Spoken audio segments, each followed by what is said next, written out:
You're tuned into the It's Real podcast with your hosts, Kayla, Kallander, and Andrew Yaggie. Each week, we'll talk about what happens behind the scenes working full-time in real estate and share with you real-life stories, our successes and failures as we work to help consumers and industry professionals reach their real estate and real-life goals. Here we go. It's episode 117 of the It's Real podcast. I'm Kayla Kallander. I'm a mortgage lender. I'm Andrew Yaggie, and I sell houses. Yes, you do. And you open doors. Kayla, I am not a door opener. I know. Actually, a little bit. I like that we get a little bit more like smarty pants with each other as we progress on to this podcast. There are a lot of agents that do just open doors and are tour guides, but that's not what we do, and that's really what I've been training my team, to not do, to actually sit down and help people figure out what their goals are. That's the biggest piece that gets missed, the biggest piece of the puzzle. So congrats to you for training people the right way. If we all approached clients that way, this would be a much better industry with less stress. Fair enough. I'm going to call a timeout though, because I feel like a minute and 24 into the podcast, it's getting a little bit too heavy and serious. I feel like it got to start out a little bit more lighthearted, perhaps. So, let's do it. What's new in your corner of the world? Gosh, what's new? Nothing wild, I guess. Last week was a really busy but fun, crazy week of a lot of events going on. We had the Pause event, the Project Runway with Homeward Animal Shelter. We had that. So Theo walked in the runway. No, I have not posted photos yet, Andy. I was going to say, I was scrolling and nothing. You know what? I will show a photo on my phone just because. But we had that, and that was such a great event. Have you been to Brewhalla much? Just for like a hatch event the last 2 years. It's a neat space. It is. It's beautiful. So here's Theo walking the runway. Very cool. I know, right? So cute. So many dogs, so many people. It was very well attended and orchestrated. So that was new and fun.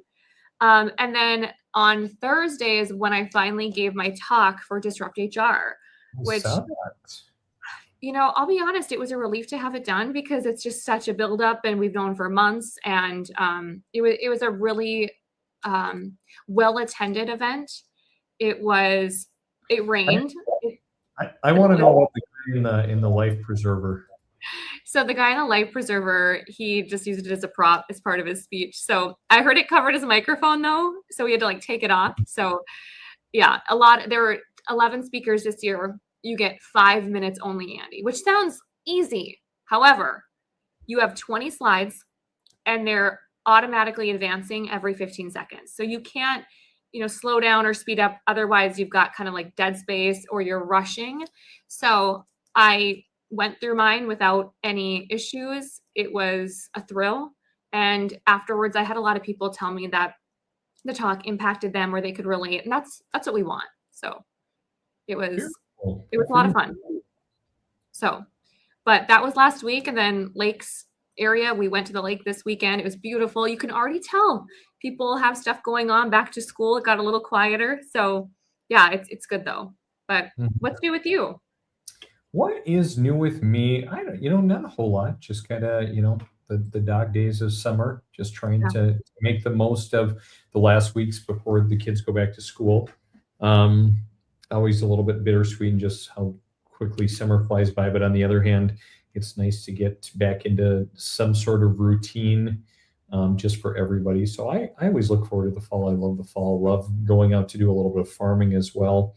But otherwise, we spent a little time at the lake. I actually was doing some flying on Saturday and so out to New York, Nantucket, and back to and so usually don't make it further than the airport there, which is fine. But no, it was good and just had kind of some nice family time running around downtown Fergus Falls a little bit. And I look, we have a lot of really great things going on here. There are a lot of people that are maybe a little bit negative sometimes about like the community and everything else. But I mean, we have really a lot of really great amenities in town.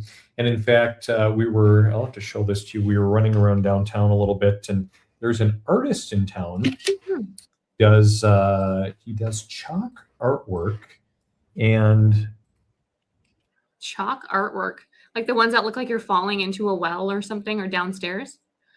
I mean, he can do some of that, but he goes and he chalks all over the place and just like various characters and things. So okay, here I got it.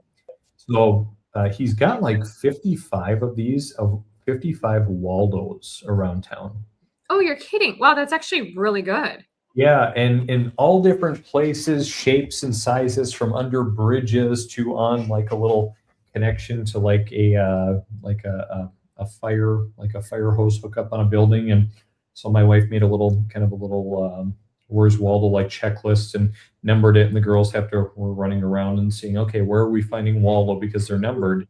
And so we ran around downtown, and I think we found 4 or 5 of them, had some ice cream, and just Fun.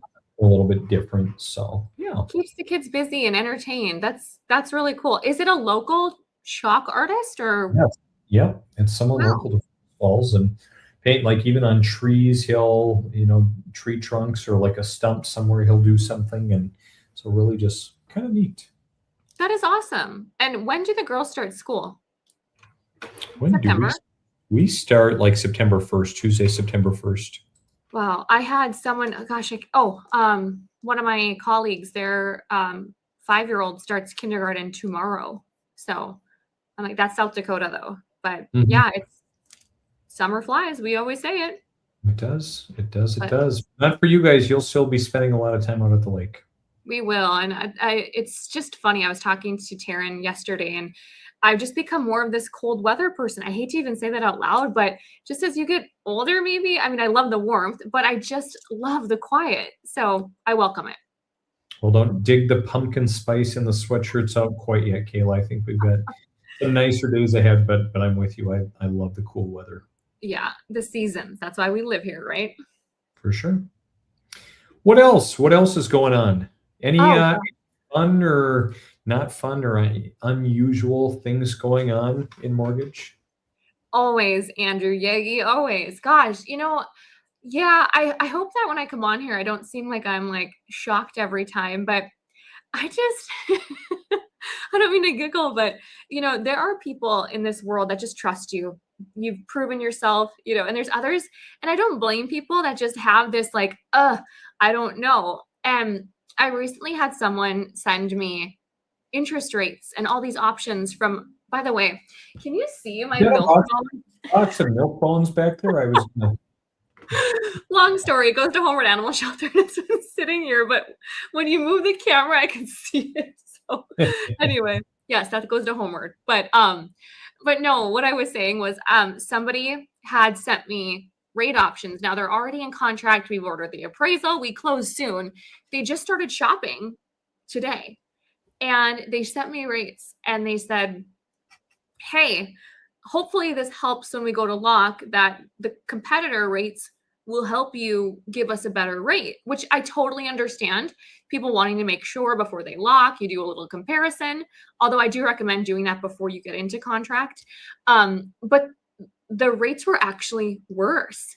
They didn't know it.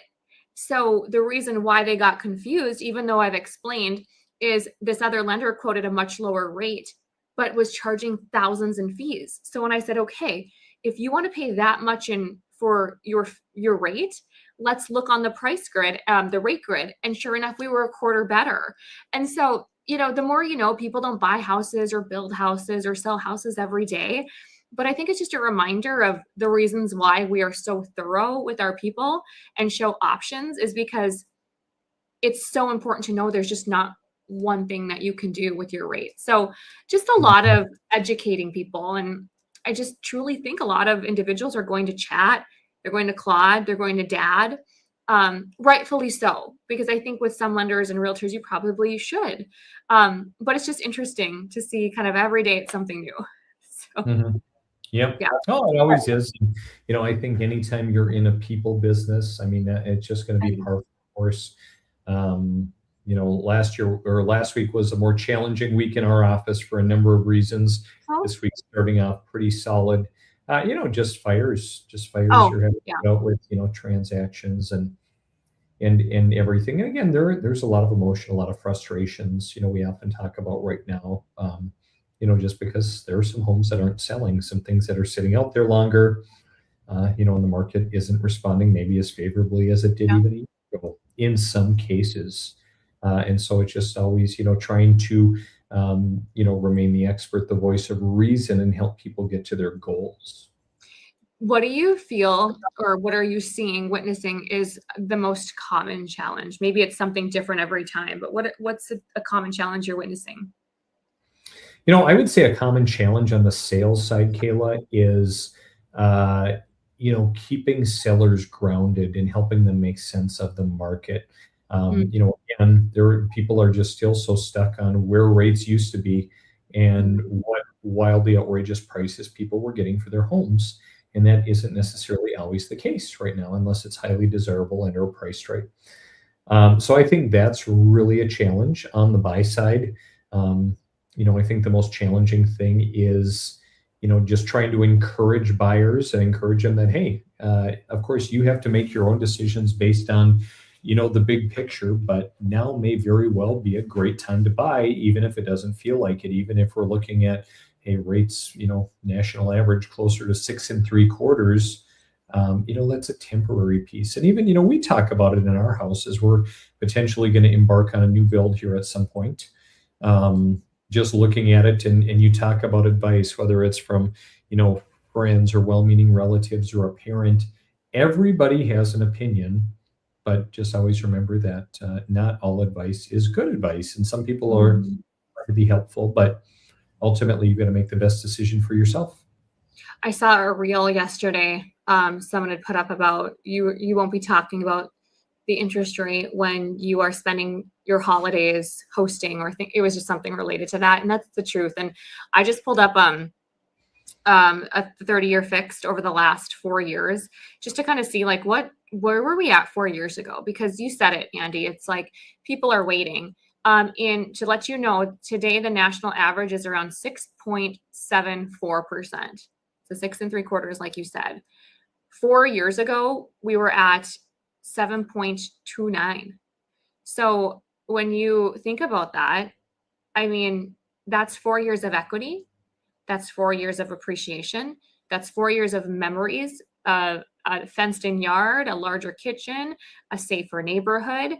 And so I share that because I truly think that there were a lot of individuals who are like, it's going to go back to 2020 rates. Although I appreciate the optimism, the truth is we're still here. What are the next 4 years going to look like? Are you going to continue to wait?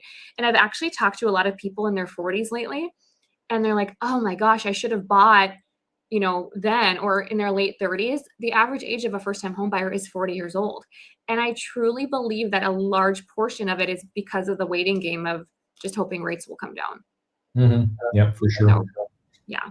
Ultimately, inaction or not taking action is making a decision. And, Hmm. some people that might be fine, but even, I've gone back and forth and, crunch numbers and crunch numbers. And okay, yep, there are in some ways, it doesn't make sense to do anything. But again, you talk Right. about what are you gaining? What's your vision for you, your life, your family, having the experiences, because, yep, could it be great to save that extra money? Maybe, but you're not going to take it with you. Right. And Amen. it's going to bring you a lot of joy, especially, in like I look at my family in our more formative years with, younger kids and just kind of looking at that experience. And I'm like, yeah, I think it is something that we want to do, but Hmm. You have to like make sense of it though. Taryn and I were on the pontoon yesterday with the four dogs, and I was laughing because I had found an old video of when we bought the house, and Andy, it was a mess. And I'm like laughing, like, Taryn, this has been so much work and so much money. And then I look at the dogs and I look at the memories and the family, and I'm like, wow, it's been worth it. And we had talked about going on vacation. And yesterday we said, you know what, though? We have kind of a like vacation home in the winter where you can go out, it's quiet. We have the vacation home in the summer. Yes, those things happen, but what's it worth to you? You know? Yep. Yep, you're absolutely. So I've got a question, Kayla. I was reading, I was actually scrolling LinkedIn the other day, Oh and I was boy. looking around a little bit. And I don't scroll LinkedIn. I don't do much on LinkedIn. Again, I still need some LinkedIn lessons from you because I know that there are a lot of people that seek you out there, but I haven't fully embraced it. But it's on the list. Anyway, I saw this post. Um, talking about, and we've talked about it once before, but the 50-year mortgage.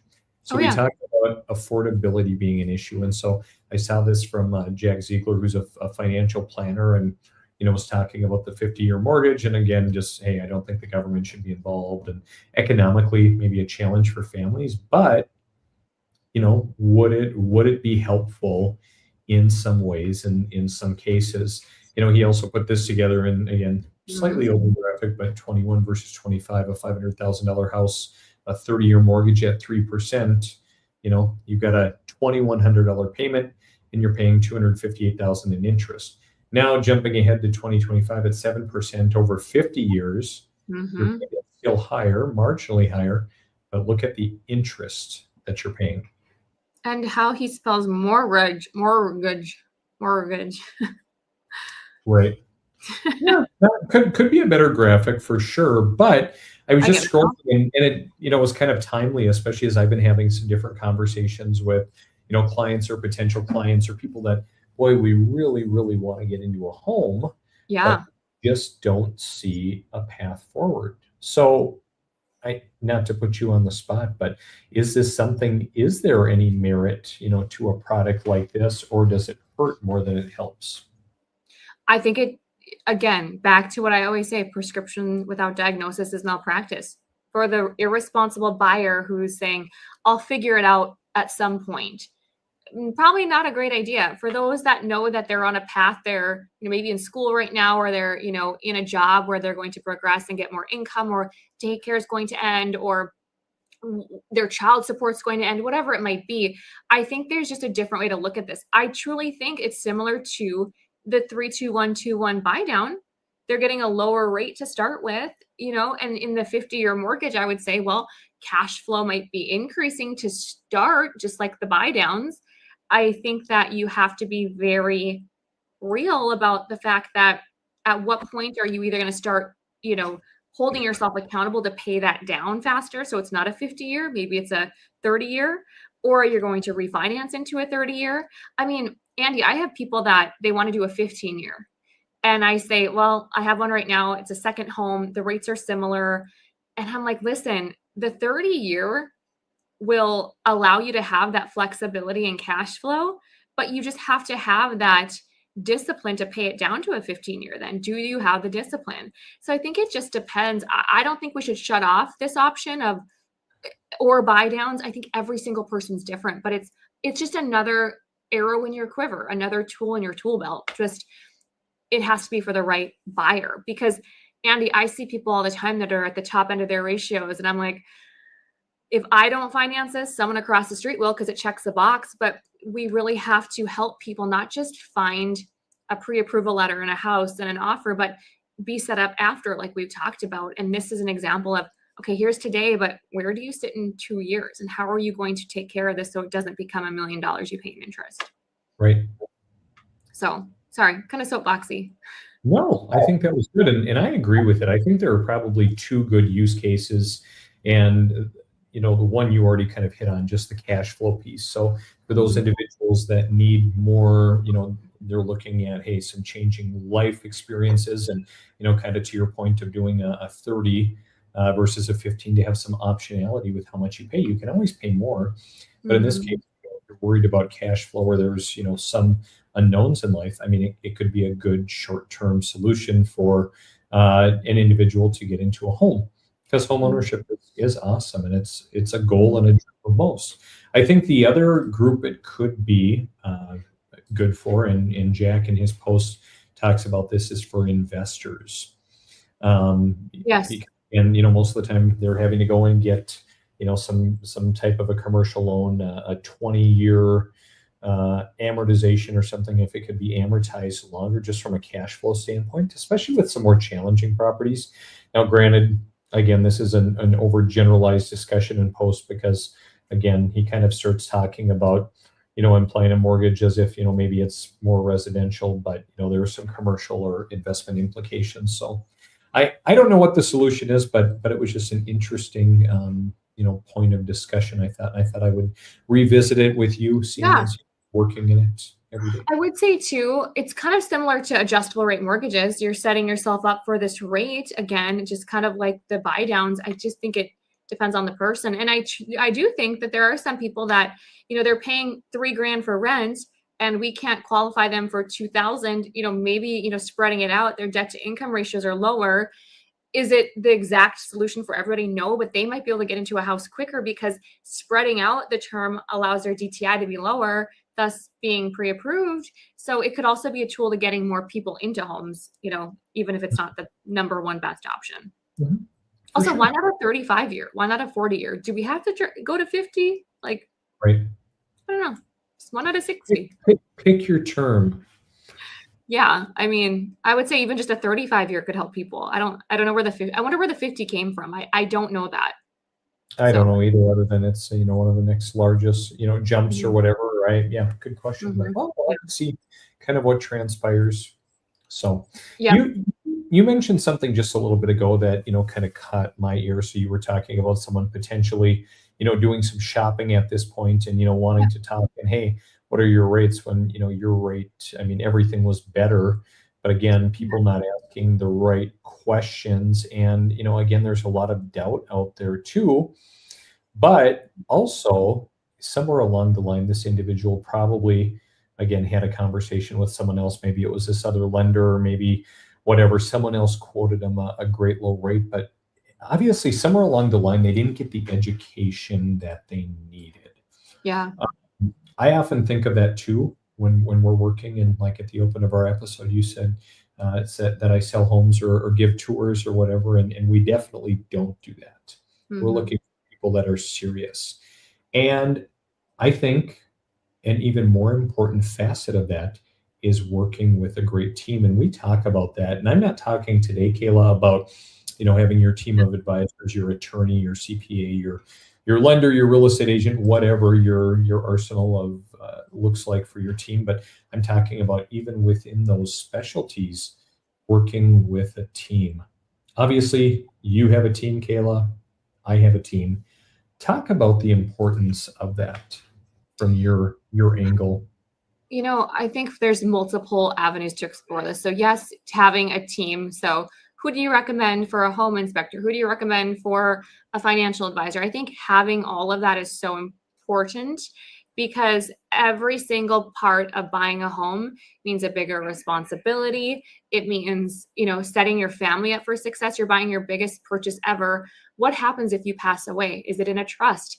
Will it go into probate? I think that having a trusted group of people or someone that can refer you. I always ask my people, do you have a financial planner? Do you have an accountant? Because that helps set people up for success all around. But also, having a team of people around you to support you, whether you're gone or as part of the process. I think about right now, I'm on a podcast with you. If someone wanted to lock in their rate, if you're working with a lender that's a one-man show, you're gonna have to wait till they're done doing what they do. Whereas I have a team, so it's accessibility. It's, we really pride ourselves on communication and responsiveness because we know that this is a fast-paced environment. So in terms of kind of both views of that, Andy, I think, yes, you should surround yourself with great human beings, but also, you just talked about coaching up your team to be like you, because let's be honest, when you're working with someone like a lender that's doing a loan a month and they're not really sure of certain pathways forward or ways that you can structure or communication, that makes it a lot harder on you and your client's experience as well. You know what I mean? I had a realtor that was newer, and of course, that helps me kind of work with them. But some people are choosing, I'm going to work with my friend who just became a realtor, but then things can get missed. Now they have to start somewhere, right? You have to get experience. Yeah. But it's so important that if you're working with someone that's not seasoned, they better have a mentor or a broker or a manager that's helping, because I also think that as part of the transaction as a whole, there's so many hands in the pot. One wrong move by the wrong person can completely kill a deal. So I kind of went on to all different, I guess, aspects of it, but it's just so important that you surround yourself with people that have the same mindset and standards, I would say. Mhm. Right. Absolutely. What are your Yeah. thoughts? I would say the same thing, on the real estate agent side, and I always like to cite statistics from the National Association of Realtors. At Yeah. the end of July, they put some numbers out and said 84% of licensed agents out there had not closed a single transaction in 2026. And, again, we say that with a caveat that, hey, okay, there are some people that are licensed that are administrative staff, or, some people who they might work on a team and more business might be under, the main individual on the team. But as a whole, there are a lot of people out there that are licensed that are doing a lot of business. And again, we've talked about that in the past. That adds to expense. It's incompetence creates, wreck deals. It adds, things get missed. So we always say it, and like I look at my team, I've got 5 other licensed agents that work with me.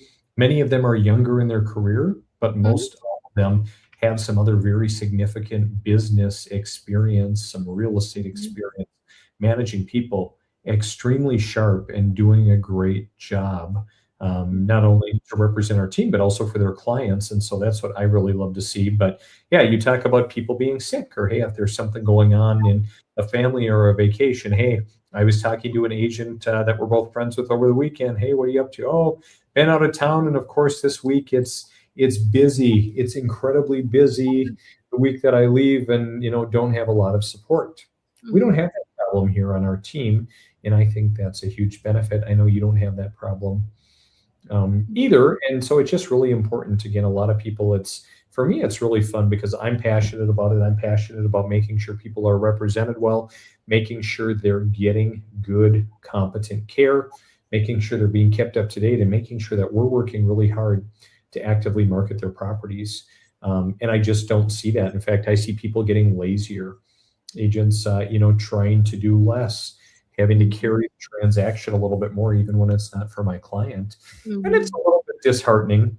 But, usually it works out. Individuals that really are not putting in the effort, they're not going to be around very long. And especially going forward with more technology, um, I think it's going to be Yeah. a smaller playing field as far as agents, lenders, and the like. And I just think that things happen so swiftly. I mean, you don't know what your day looks like sometimes. Then a lender tells you appraisal's in 10,000 short, or hey, someone wants to see the house today. I think there's just so much reaction. Like you have to be quick sometimes, just depending upon. But I also think that, when you approach this with competence and working with competent people, it makes such a difference. I've seen deals have hurdles because of title companies. I've seen deals because of insurance. So there's just so many people involved, and you usually don't know until it's kind of too late. Um, but again, it goes back to just having the right people around you matters. And again, I have to be careful what I say, because I'm like, hey, you have to start somewhere in this business, but Mhm. have a mentor. I'll have some realtors reach out and ask me questions. And I'm like, you should probably ask your broker that, because I'm not a realtor, but I can kind of tell you what I think as a lender. It's just so important. And it sounds like your team has that too. You can take a vacation, Andy, and know that your client is handled. Like that's how I think that that's the best way to give the best service. Absolutely.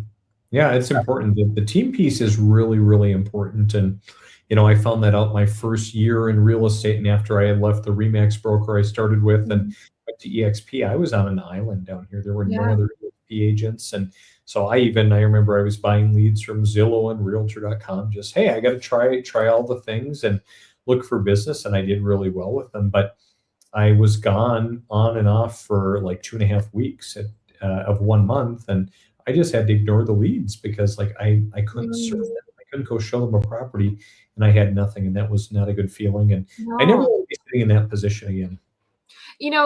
I also get feedback like, oh, well, okay, like devil's advocate a little bit. Some people are like, well, I want to work with Kayla or I want to work with Andy. Well, at some point, there's only so much time. And guess what? You are going to be sick or you are going to be at your children's, concert or take a vacation and you are not going to be accessible. And if you're accessible all the time, that's probably a problem. But at some point, you may have to work with other people on the team other than Kayla or Andy. And that's not a bad thing. And as I tell my clients, my loan partner is going to know your file as well as I do. This is where she shines. She's great at communication. This is where my other loan partner is excellent. But as long as everybody knows we're all on the same page and have standards, and this is the team, Team Andrew, this is what we do. I mean, when you go to the doctor, and I know I use this all the time, but the dentist doesn't come in and clean your teeth or do the x-rays, so I think that getting comfortable with the team effect, because I've heard some people say, well, they want to work with you. I'm like, they will, but I also have people that are part of Team Kayla, and that I think makes a difference too. But here's the thing, Kayla, they don't want to work with you. Okay, so some people are arguably there for you, but they're there for the standard you represent, the level of competence, how you carry yourself, how you present yourself. And again, just hearing good feedback from other individuals. So really they're subconsciously, they're more for the standard, and the same thing like on our team. And so we have to be able to, feel that and to be able to hand people off effectively. Not that they're not important, but there are some times where I'm just not going to be able to serve someone as well as I would like to, at which point, hey, I've got a great other agent that I'm going to have you work with. Mm-hmm. Well, and I think at some point I had coffee with a salesperson today in a different industry. And I'm like, your best and highest use is networking, prospecting, bringing in business relationships. Like your, right hand is the best at, follow up this. I mean, we all have our lanes. And if I'm trying to be everything to everyone, then I'm just not being used in the best way. And at some point, you don't do those things anymore, Andy. Like you might not do the admin stuff. And so you kind of even forget how to do it. It's like, this is where they shine. This is our level of standard. And the client many times wouldn't have even noticed whether it's you helping them or someone else. So you're right. It's about the standard. Right on. Well, what a great discussion, Kayla, about teams and the importance of a good team, talking about life, rates, and everything else. Everything else in between. I'm excited for next week. Or do you plan a busy weekend ahead? I do. I've got a number of closings going on this week. Otherwise, kind of keeping things in the air, literally and figuratively. I've got to go do a little flying tomorrow, and just a kind of a variety of meetings. We have a Chamber of Commerce golf tournament that we're sponsoring a whole lot, and then we've got a team playing as well. So, be kind of a longer day on Thursday, but it's a fun event, fun to see people, and just kind of relax a little bit, probably at the lake. How about you? Amen. I'm hosting an event at my lake finally for women in business this week. I've been wanting to do it for some time. So naturally, I bought a lot of pool floaties, a lot of drinks and food and little party bags for those that can attend. So I've had this home for 5 years. Why not, hosting it, the women that I work with every day that I partner with. So that will be fun. And then, lake for sure this week. It should hopefully be another nice week. So we'll see. Awesome. Well, I think that puts a wrap on today's episode. I'll look forward to hearing more about your Women in Business event, but otherwise have a great rest of the week. I will if you will. Bye, Andy.